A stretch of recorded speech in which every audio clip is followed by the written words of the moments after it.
Every time a big game ends, some athletes grab a microphone and say, "First off, I want to thank God." And instantly, the internet is split in half. Some people respect it, some people cringe, and some people ask, "So God helped your team win? What about mine?" But what if we've misunderstood what athletes actually mean in those moments? Because the conversation is bigger than sports, and honestly, it reveals a lot about pressure, identity, gratitude, and human nature.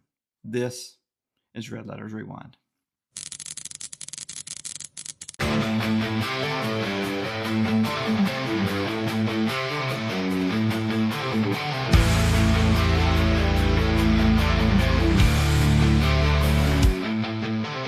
Think about post-game interviews. Athletes are exhausted, their adrenaline's still pumping after the win, their emotions are completely raw. That's usually not a polished PR moment. That's a pressure moment.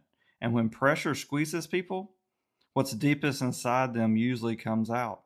For some people, it's ego, arrogance, anger, emotion. For others, faith comes out. Not because it's a planned sermon, because that's what actually carried them before the camera showed up. And honestly, that applies to all of us.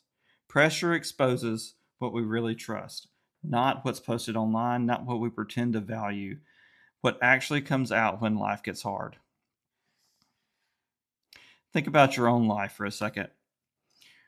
Has there been a time in your life when you thought, man, I just can't take it anymore? But when push comes to shove, the only thing you know is that Jesus is the only one that got you through it. I know in my life there have been several instances of this. One thing that comes in mind in particularly is on a job loss. When I lost my job many years ago, the first thing that I thought was, "Oh my, what's going to happen?" But what happened was God taught me to trust Him, and so I thanked God. When people would ask what happened, I would say that God got me through it. So when pressure comes and hits you, what comes out of you? Is it frustration or is it faith? So here's what's interesting. Athletes are not the only people who thank God after major moments in their lives. Some people do it after surviving accidents during graduations, after they get a promotion at work, or maybe they're recovering from an illness. What about military deployments, or births, or breakthroughs? But here's the difference. Athletes do it when millions of people are watching. And because it happens on television, everybody analyzes it. But at its core, this is a very human reaction. When something emotional happens, people naturally look beyond themselves. They ask, why did I get here? How did I get here? Who helped me survive this? What grounded me through this pressure?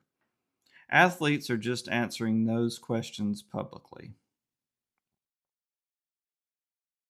Now let's understand the criticism that everybody talks about when athletes thank God. People hear, "So God wanted your team to win?" And honestly, some athletes phrase it that way and it comes out awkwardly. But most of the time, that's really not what they mean. Most of the time, athletes aren't saying, "My God likes my team better than your team." They're expressing gratitude. Gratitude for the talent that's got them there, the opportunity, their health, their strength, their survival, and their perseverance. Because athletes understand something that fans often forget. Careers can disappear instantly. One injury, one bad landing, one torn ACL, one concussion, one roster cut. Everything changes. So when athletes thank God, sometimes they're simply recognizing, I didn't create all of this by myself. And that's the mindset we should have. It actually creates humility, which is rare in sports competition. Sports can build confidence, but sports can also destroy people emotionally. Because sports culture constantly tells athletes, you are your performance. You win, you're celebrated. You lose, you're criticized. Play great, everybody loves you. Have a bad stretch, strike out 3 times in a game, people question your value instantly. And social media has made it even worse, where athletes now carry public judgment 24 hours a day. And that pressure crushes people. But faith changes the equation. Faith says, your value is bigger than your stat line. Your worth is deeper than your contract. Your identity cannot depend on applause. And that matters because if performance becomes your God, failure will absolutely destroy you. But if your identity is rooted deeper than your success, you can survive both praise and criticism. Here's something important that people miss. The camera usually stay for the celebration. They rarely stay for the suffering. But for many athletes, faith becomes the most real during injuries, rehab, during losing seasons or trades. What about retirement? What about loneliness? What about silence? That's when identity gets tested and pride gets stripped away. That's when athletes discover whether they are more than just their sport. And many athletes will tell you their faith mattered more than those losses or wins. We just rarely see those moments go viral.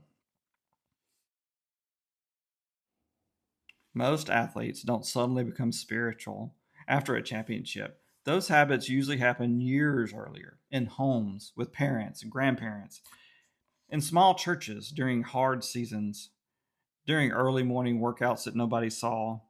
So when a public so when an athlete publicly thanks God, it may simply be an overflow of a private foundation.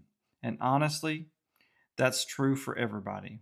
Public reactions are usually private habits that are exposed. Who you become under pressure is usually what you practice during your private.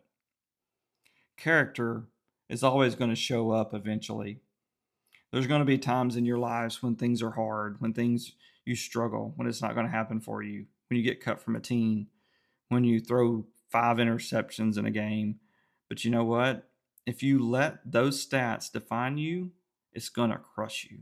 If you let what's said on Twitter or Instagram or Facebook define you, it's going to crush you. Athletics is not going to be for you. But if you totally rely on God for your identity, then those things will just fall right off of you because you know what? You can strike out 3 times this game and have 4 hits the next game. And either way, your identity has to be rooted in Christ. Personally, I think authenticity matters way more than perfection. If a fan genuinely believes that their faith shaped them, why would we expect them to hide it? We allow athletes to publicly talk about mental health, motivation, family, even politics. What about personal causes and social issues? So it's interesting that when faith is talked about, it becomes the one topic that we want to remove from sports conversations. Now, obviously, nobody should weaponize faith. Nobody should act morally superior. And athletes are imperfect human beings just like everybody else. But gratitude, humility, perspective, those are actually good traits that we should want to see in sports culture, especially in an era dominated by ego and self-promotion. There's a verse in James 1:17 that says, "Every good and perfect gift comes from above." And whether somebody agrees with that or not, it explains a lot in those post-game moments because athletes aren't trying to preach. Maybe they're trying to remember. Remember that talent is temporary. Opportunities are gifts. Success can disappear quickly, and gratitude keeps pride from taking over. And maybe that's the bigger question, is it? Why do athletes thank God after games? Maybe the bigger question is, what keeps you grounded in life when you have success? I'm Kevin, and this is Red Letter Sports, where sports means something different. And if you enjoyed this conversation, if you're still here at the end of this video, go ahead and subscribe, and we'll talk about it some more on next week's episode. This is Red Letter Sports.